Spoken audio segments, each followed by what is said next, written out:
وقت ہے، اس میں اپنے اسلام کی سلامتی، ایمان کی حفاظت کا طریقہ ڈھونڈنا ہوگا اور اپنے آنے والی نسلوں کو بچانا ہوگا۔ چونکہ یہ دور جو چل رہا ہے یہاں پر ہر طریقے سے منظم کوشش جاری اور پلاننگ چل رہی ہے،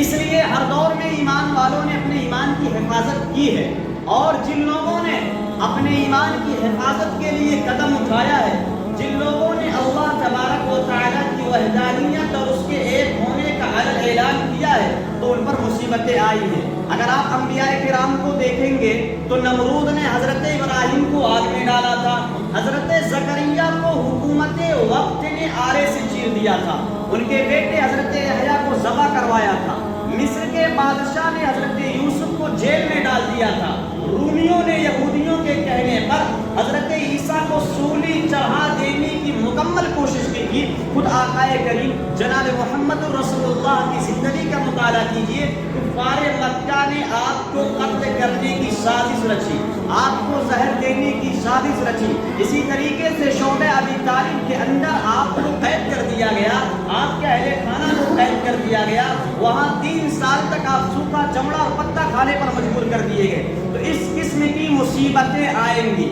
لیکن اس وقت مصیبت آنے کے بعد اصل مسئلہ یہ ہے کہ آپ نے ایمان جب قبول کر لیا، آپ نے اسلام کا اقرار کر لیا، اب اس پر استقامت ہونی چاہیے، اس پر جم